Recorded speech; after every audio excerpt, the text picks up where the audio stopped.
ও তুইজ্জু মান তাশা ও তুযিল্লু মান তাশা। আমি আল্লাহর উপর অনেক তাকওয়া রেখে চলি। সিলেটের লাস্ট বলে আসলে যেভাবে সিলেট ম্যাচটা জিতলো, ফিলিংসটা কেমন?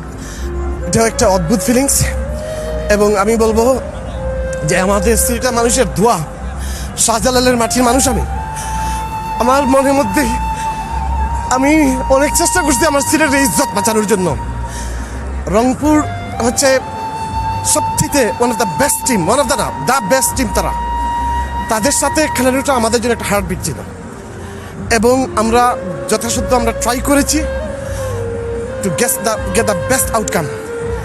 এবং আজকে আমি মনে করি যে রংপুর হারে নাই, রংপুরও জিতছে, একই সাথে আমাদের সিলেটও জিতছে, আমরা একসাথেই।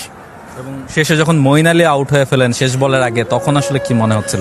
সত্য একটা কথা বলি, আমি প্রচণ্ড আল্লাহবিদ একজন মানুষ। আমি আল্লাহর উপর তাকওয়া রাখি। ও তুইজ্জু মান তাশা ও তুযিল্লু মান তাশা। আমি আল্লাহর উপর অনেক তাকওয়া রেখে চলি, এটাই আমার জীবনের অর্জন। মঈন আলী আউট হয়েছে, তাতে আমি দুর্বল হই নাই।